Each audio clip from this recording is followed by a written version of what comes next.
નમસ્કાર, સ્વાગત છે આપનું લોકમંચમાં. અને લોકમંચમાં વાત કરીએ ગુજરાતની, તો ગુજરાત ક્યાંક રાજકારણનું એપી સેન્ટર બન્યું હોય એવું લાગે છે. જે પ્રમાણે કોંગ્રેસે નવા અધ્યક્ષ અમિત ચાવડાને કમાન સોંપી, આમ આદમી પાર્ટી પણ ક્યાંક વિવિધ મુદ્દાઓને લઈને ચર્ચામાં છે અને ગોપાલ ઇટાલિયાના જીત્યા બાદ આમ આદમી પાર્ટી પણ ગુજરાતમાં કેલમાં છે. ત્યારે ભારતીય જનતા પાર્ટી એમાં પ્રદેશ અધ્યક્ષને લઈને ક્યાંક એમ કહેવાય છે કે પેચ ફસાયો છે.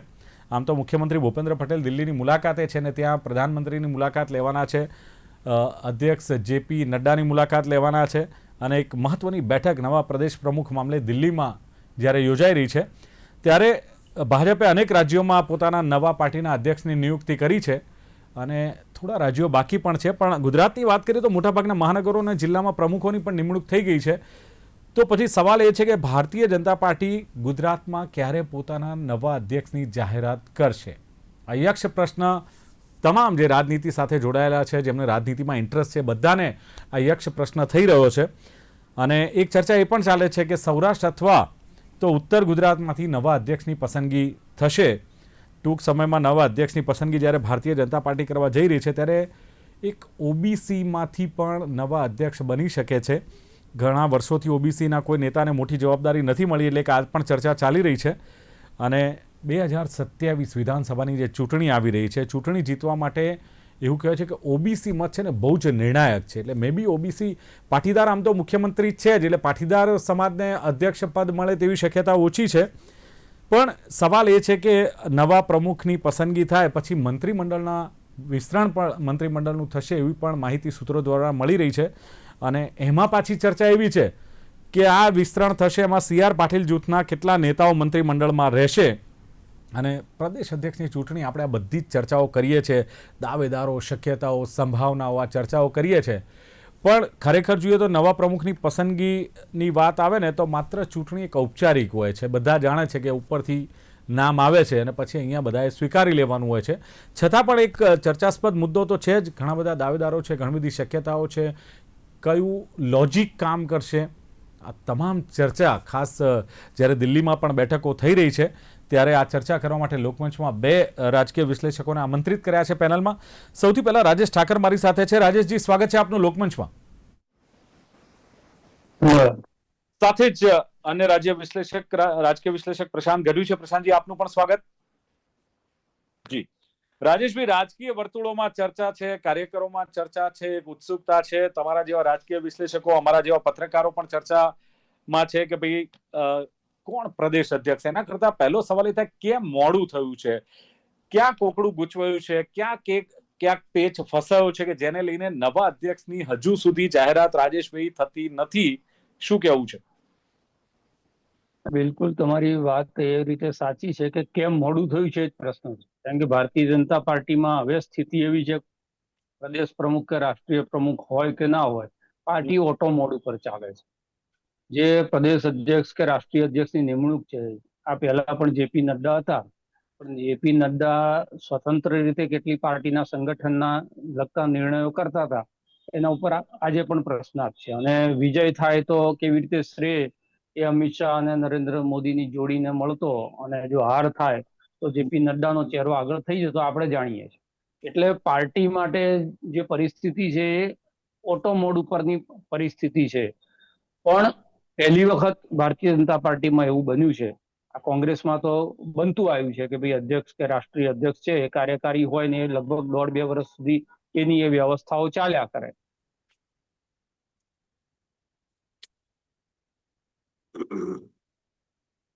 મને લાગે છે નેટવર્કમાં પ્રોબ્લેમ છે, એટલે રાજેશભાઈ સાથે વાત કરીએ પહેલા પ્રશાંતભાઈ, મારો સેમ સવાલ એટલા માટે છે કે બધી જ ચર્ચાઓ છે કેટલા સમયથી. જી રાજેશભાઈ.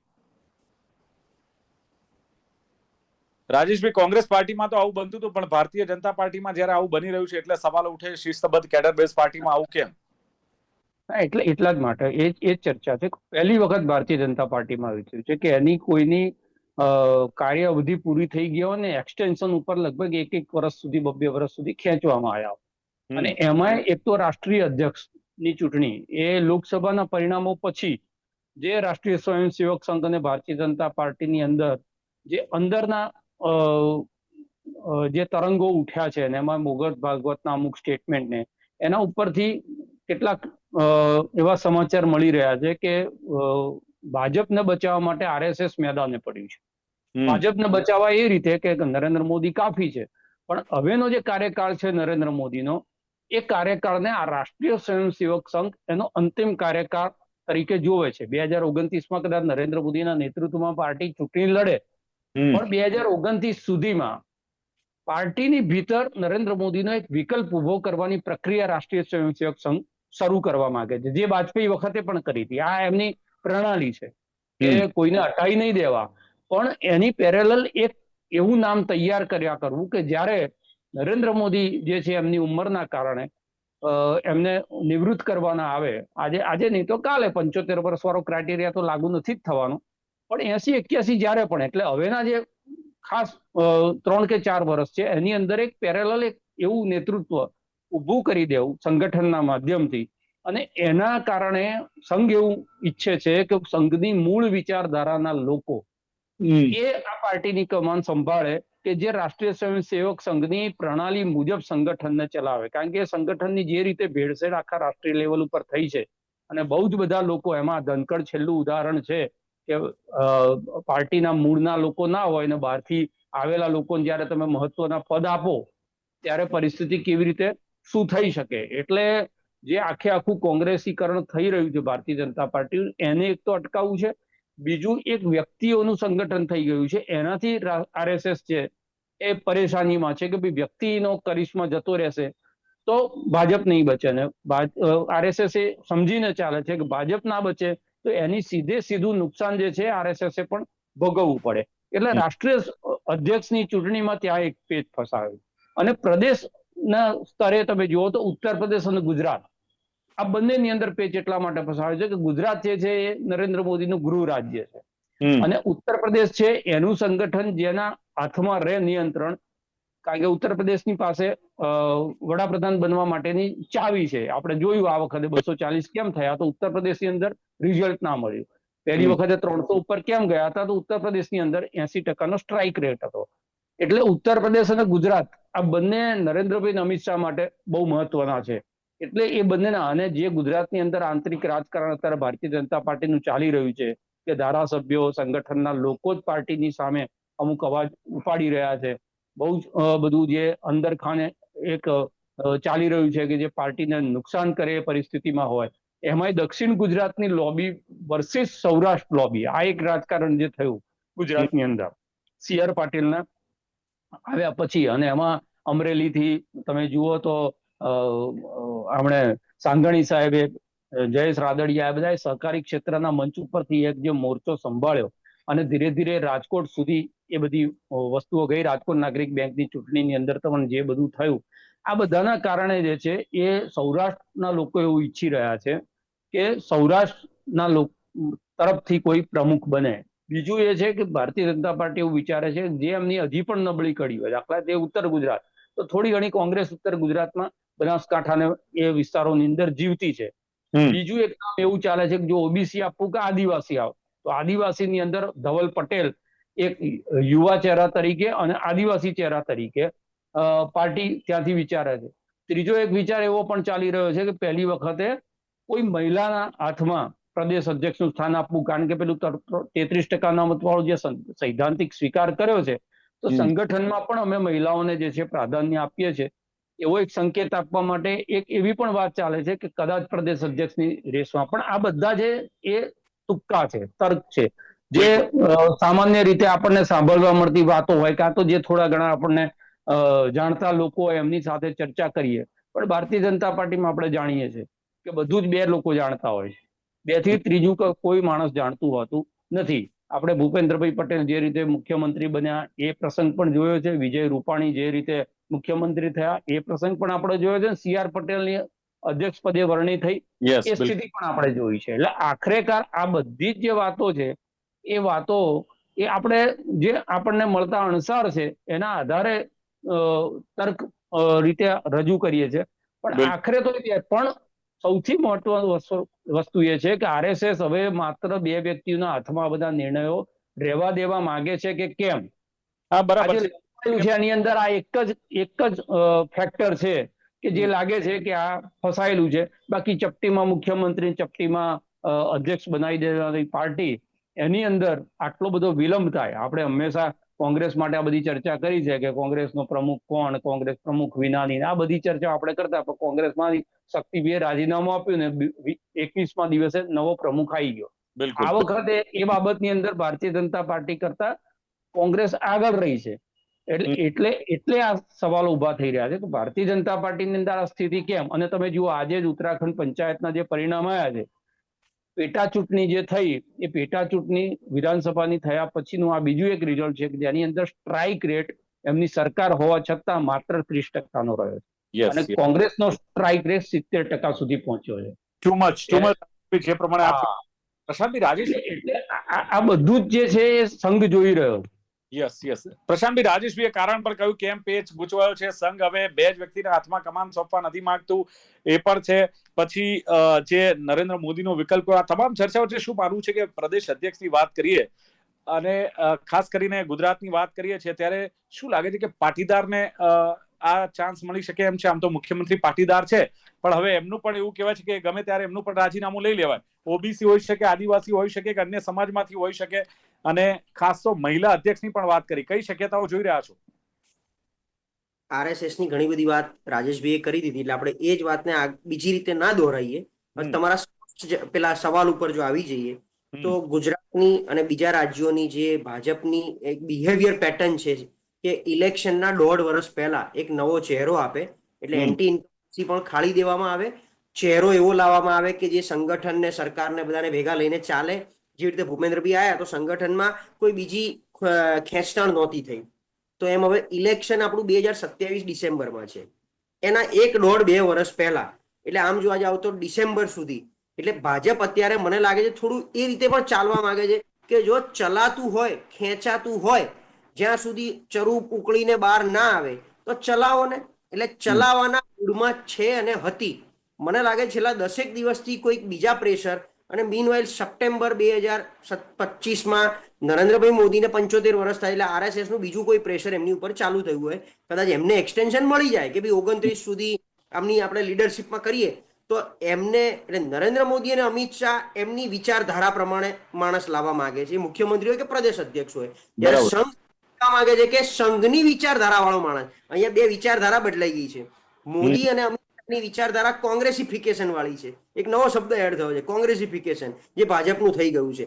તો હવે એમને એવા માણસ જોઈએ છે કે જે એમના કયા પ્રમાણે ચાલે, અને હજી 5-10 વર્ષ સેફ ગુજરાત રાખે, તો ગમે ત્યારે ગુજરાતમાંથી કંઈક કરવું હોય તો મોદી સાહેબને એક થોડી મોકળાશ મળે. હવે તમે શું ભૂપેન્દ્રભાઈનું રાજીનામું, મેં કીધું એમ જો ખેંચવામાં આવે અને ચલાવવામાં આવે તો હજી 3-4 મહિના ખેંચી અને ભૂપેન્દ્રભાઈ પાસેથી રાજીનામું લઈ મને સીએમ બીજી જ્ઞાતિને આપી પાટીદાર પ્રદેશ પ્રમુખ આપે, અને નીતિનભાઈની જેમ પાટીદાર ડેપ્યુટી સીએમ આપે. બે વસ્તુ એમનો આ વર્ગ સચવાઈ જાય, અને બીજેપી એટલે બ્રાહ્મણ, જૈન અને પાટીદારમાંથી મુખ્યમંત્રી, એટલે પાટીદાર નહીં, બ્રાહ્મણ અને જૈનમાંથી જેમ વિજયભાઈને લાવવામાં આવ્યા, એમ કોઈ એવો ચહેરો, કોઈ એવો શોધી અને બ્રાહ્મણ મુખ્યમંત્રી બનાવે, અને ઓબીસીને કોઈ સારી રીતે સાચવી લે. જેમ માનો કે ઓબીસીને ગૃહ ખાતું તો ના જ આપે, પણ બીજું ખાતું આપીને સાચવે, તો પાટીદાર પ્રદેશ પ્રમુખ ફરી પાછું આખું પિરામિડ તૈયાર કરી અને કંઈક એવું પ્રયત્ન કરે, તો આવું કંઈક જો ઇક્વેશન ગોઠવાતું એવી રાહમાં છે.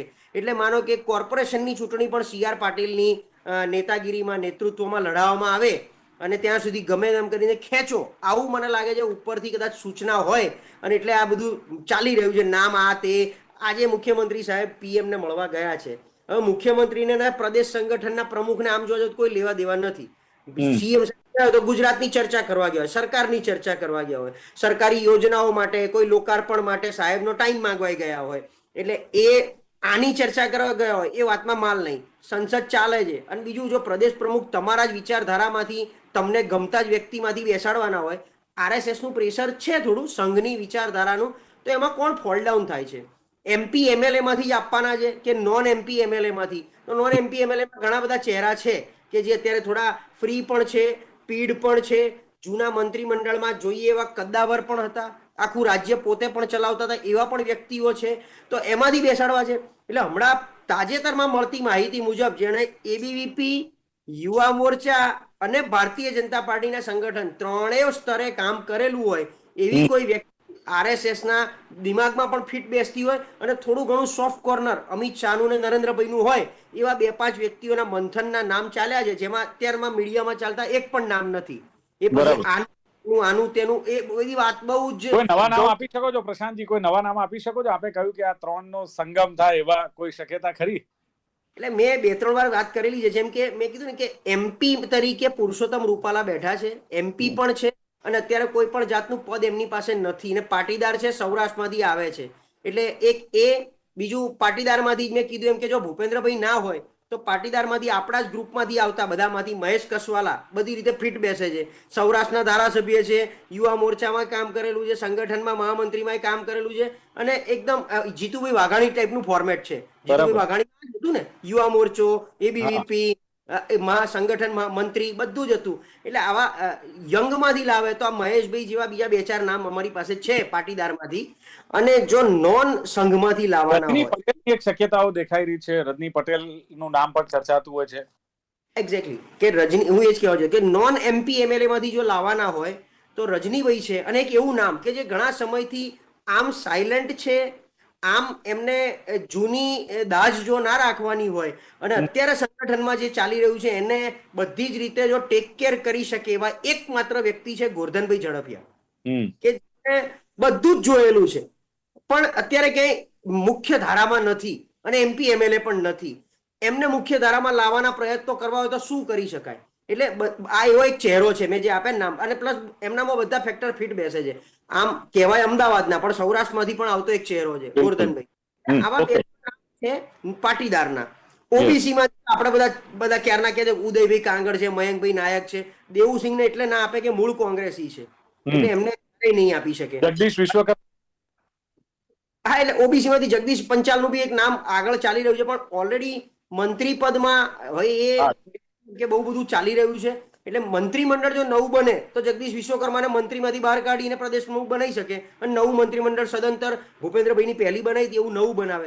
પણ આ બધી વાતો આપણે જયારે નામ આપતા હોય ત્યારે ઘણા બધા ઇલોજિકલ લાગીએ છીએ. એટલે મૂળ વાત એવી છે કે હજી નરેન્દ્રભાઈ અને અમિતભાઈને એવું છે કે 6-8 મહિના જો ખેંચાઈ જાય તો આપણે સીઆર પાટીલને કન્ટિન્યુ કરો અને સીઆર પાટીલ નીચે મેનેજ કરી શકે છે સંગઠન. અમારી ઉપર છે. હે, આપણે વાત કરીએ કે લોજિકલ લાગે પણ આપના બંનેના જે પ્રમાણે અનુભવ છે અથવા આપ જે દ્રષ્ટિથી આ રાજનીતિને ગુજરાતની જુઓ છો એટલે મને લાગે છે કે આ બહુ જ ઇન્ટરેસ્ટિંગ ચર્ચા છે. રાજેશભાઈ, કેડર બેઝ આપણે વાત કરીએ, ડિસિપ્લિન વાળી વાત કરીએ, સૌથી મોટી ભારતીય જનતા પાર્ટીના કાર્યકર્તાઓના નંબર જોઈએ તો પણ મોટું એક જૂથ છે. પણ તમે જો એક આંતરિક જૂથવાદ એટલો છે. બીજું કે નેતાઓના કાર્યકર્તાઓના ભ્રષ્ટાચાર છેલ્લા કેટલાક દિવસથી બહાર આવ્યા છે. ઇવન દુષ્કર્મ પણ કર્યા હોય એવા પણ કેસ બહાર આવ્યા છે. એ લાગે છે કે આ જૂથવાદ ભ્રષ્ટાચાર આ પણ એક પડકાર છે જેને લઈને એવો પ્રદેશ અધ્યક્ષ જોશે કે જે આ બધાને હેન્ડલ કરે. સામે તમે જુઓ તો આપે કહ્યું એમ કોંગ્રેસે 21મા દિવસે પ્રદેશ અધ્યક્ષ આપી દીધા, આમ આદમી પાર્ટી ઝઝુમી રહી છે. એટલે બધા જ પડકારોને પહોંચી વળે એવા પ્રદેશ અધ્યક્ષ પ્રશાંત ગઢવીએ કેટલાક નામ આપ્યા. એમાં તમારું કેટલું સમર્થન છે? નવો શું વિચાર આપનો છે કે આ બધાને લઈને, ક્રાઇટેરિયાને લઈને કોઈ નામ? એક બહુ મજબૂત રીતે જે વાત છે એ કેવું છે કે 1980 થી 1990 ના દાયકાની અંદર જે લોકોએ પાર્ટીની અંદર કામ કર્યું છે, એટલે આજે 2025 થવા આવી, મતલબ કે સંગઠનની અંદર 1980 થી જે કાર્યરત હોય અને જેની ઉંમર 60 વર્ષથી ઓછી હોય અને રાષ્ટ્રીય સ્વયંસેવક સંઘ એટલે ઓટીસી 3 વર્ષનું પૂરું કર્યું હોય, અખિલ ભારતીય વિદ્યાર્થી પરિષદની સાથે સંકળાયેલા હોય, પછી ભારતીય જનતા પાર્ટીનો યુવા મોરચો અને ભારતીય જનતા પાર્ટી, આ બધાની જ અંદર જેમણે કામ કર્યું હોય, બહુ જ લોકો માટે એકદમ સરળ એપ્રોચ હોય એવો વ્યક્તિ હોય. કારણ કે અત્યારે પાર્ટીની અંદર જે સૌથી મોટા પ્રશ્નો થઈ રહ્યા છે એ પ્રશ્ન એવા છે કે કાર્ટલ બની ગયું છે સંગઠનની અંદર અને કાર્ટલ ને તોડી અને કોઈની વાત જે છે એ ઉપર સુધી જતી નથી. ના અમિતભાઈ સુધી જાય જે કોંગ્રેસમાં સ્થિતિ હતી એવી. અમિતભાઈને બહુ જ એક સિનિયર નેતા હમણાં ચર્ચા થતી ત્યારે એમણે કીધું હતું કે અમિતભાઈ અમદાવાદમાં હોય ને અમારે મળવું હોય હવે એટલું ઇઝીલી મળી શકાતું નથી. એનું કારણ શું છે? તો એનું કારણ આ છે કે એક કાર્ટલ બની ચૂક્યું છે. બીજું એ છે કે જે રજૂઆત કરવા સાચી જતા હોય આ લોકોની સામે, એ રજૂઆત થાય ત્યારે વ્યક્તિને ટાઈમ મળી ગયો હોય તો પણ આજુબાજુ બે એવી વ્યક્તિઓ બેઠેલી હોય આ નેતાઓની કે જ્યાં આગળ એમની વિરુદ્ધમાં જ કોઈક વાત કરવાની હોય એટલે વાત થઈ ના શકે. આ બધી જે વ્યવસ્થાઓ ગોઠવાઈ છે જે કોંગ્રેસમાં પહેલા ગોઠવાતી હતી, એટલે એક એવો ચહેરો જે છે રાષ્ટ્રીય સ્વયંસેવક સંઘના એપ્રોચ થી કહું છું, ભારતીય જનતા પાર્ટીના નહીં, એવું શોધી રહ્યો છે કે હવે એક એવો ચહેરો હોય કે જે જૂના કાર્યકર્તાઓ, તમે જુઓ કે અત્યારે અમદાવાદ શહેરના પ્રમુખ પ્રેરક શાહને બનાયા છે, એમણે ભૂલે બિસરે ગીત સિરીઝ શરૂ કરી છે. જે પણ જૂના કાર્યકર્તાઓ હતા 1980 એ હરીન પાઠકના ઘરે પણ ગયા છે.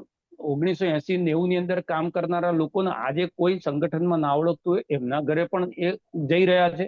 આ સંકેત એવું બતાવે છે કે હવે પાર્ટી એમનું લોહી કે જે સત્તા નહોતી તોય પાર્ટીની સાથે હતા, એટલે સત્તા આયા પછીના લાભ પણ નથી લીધા ને એના દૂષણ પણ જેમનામાં નથી. અને જેમને બનાવવાથી જે જૂના લોકો અત્યારે પાર્ટીથી નારાજ છે એ લોકો એક્ટિવ થાય. આ એક પાર્ટી સાથે બહુ જ નથી કામ કરી રહ્યા. સંજય જોશીનો પણ આ એક અભિપ્રાય છે પાર્ટીની અંદર કે પાર્ટીમાં આજે જે ચાલી રહ્યું સંગઠનમાં જે દેખાય છે કે ભાઈ આ પાર્ટી વિથ ડિફરન્સ હતી, એ પાર્ટી વિથ ડિફરન્સ કેમ આવું કોંગ્રેસની જેમ બિહેવિયર કરે છે. તો એમનો ઓપિનિયન પણ એવો છે કે બિહેવિયર, અને એટલે જ ગુજરાતના બહુ જ જૂના એવા 9 લોકો આજથી 13 કે 14 દિવસ પહેલા એ અહીંયાથી સંજય જોશીને ત્યાં આગળ ગયા હતા, ત્યાં મુલાકાત પણ કરી, અને એ વાત છે જે સંઘ સાથે મીડિયેટર તરીકે સંજય જોશી પહોંચાડી રહ્યા છે. કારણ કે અહીંયા સંગઠન મંત્રી તરીકે ગુજરાતની અંદર એમણે નરેન્દ્રભાઈની સાથે કામ કરેલું છે, એટલે તમામ પાયાના કાર્યકર્તાઓ જે હતા એમને ઓળખે છે. એટલે એક પ્રોસેસ આ રાષ્ટ્રીય સ્વયંસેવક સંઘ પોતાની ચલાવી રહી. ભારતીય જનતા પાર્ટીના પરસેપ્શનથી હું એટલા માટે કોઈ નામ કે તુક્કા નથી ચલાવતો કે ભારતીય જનતા પાર્ટીની અંદર શું નિર્ણય લેવાશે 2 જણા વિચારે છે, ને એમના માઇન્ડને રીડ કરવું એ ખોટા પડવા જેવું હોય છે.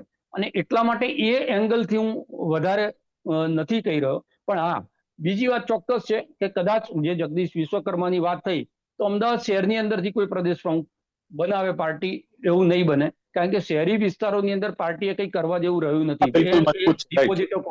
બરોબર. બીજી વસ્તુ એ છે કે ગોરધન ઝડફિયા વાળો જે કિસ્સો છે, નરેન્દ્રભાઈ નું જો ચાલે તો રાષ્ટ્રીય સ્વયંસેવક સંઘ બરોબર છે, પણ કારણ કે ગોરધનભાઈ RSS ના બેકગ્રાઉન્ડ થી જ આવે છે, એમણે હિન્દુત્વની હાર્ડલાઇનર તરીકે પણ એ જાણીતા છે. પણ નરેન્દ્રભાઈ વિદ્રોહ કરેલા લોકોની એની સ્કિલનો ઉપયોગ ચોક્કસ કરે, પણ એને એવી પોસ્ટ ઉપર ના મૂકે કે કાલ ઉઠીને એ જે એનો સ્વભાવ છે એ ગમે ત્યારે બેઠો થાય અને એમની સામે કોઈ ચેલેન્જ ઊભી કરે. એટલે ગોરધનભાઈ હું એવું માનું છું કે બહુ નરેન્દ્રભાઈની પસંદ ના હોઈ શકે. રાષ્ટ્રીય સ્વયંસેવક સંઘ વિચારતું હોય તો એ વાત આખી જુદી છે. બીજું સૌરાષ્ટ્રના જે લેવલ ઉપર છે તો રાજકોટ એ છે સંઘનું નાગપુર કહેવાય છે, અને એટલા માટે જો પ્રમુખ આવે તો રાજકોટથી એ પ્રમુખ આવે એવી એક જે વાતો ચાલી રહી છે, ને એમાં જે રાજકોટના 3 જૂના સંઘના જે ફેમિલી છે એ ફેમિલીના પણ એપ્રોચ રાષ્ટ્રીય સ્વયંસેવક સંઘે લીધા છે. એની આખી એક કાર્ય કરવાની પદ્ધતિ જુદી છે, અને એના આધાર ઉપર એ બધા નામોને ગરણીથી ચાલે છે. પણ છેવટે એ જે પેનલ ઉપર બની છે ને એ પેનલ ફસાયેલી, જે નામ ગયા હોય એટલે ત્યાં આગળ આખી વાત અટવાઈને પડી છે. પણ ગુજરાતમાં પ્રમુખ એટલા માટે મહત્વના છે કે હવેના 5 વર્ષની અંદર સંગઠન જેના નિયંત્રણમાં જશે એ ગુજરાત અને ઉત્તર પ્રદેશ ભારતીય જનતા પાર્ટીના નિર્ણયો કરશે, અને એટલે ગુજરાત અને ઉત્તર પ્રદેશ મહત્વના. પ્રદેશ અધ્યક્ષ તો જે કોઈ આવે છે, ખાસ તો કયા પરિબળો ભાગ ભજવતા હોય છે? શોર્ટમાં હું જવાબ, એટલે કારણ કે સમયની મર્યાદા છે.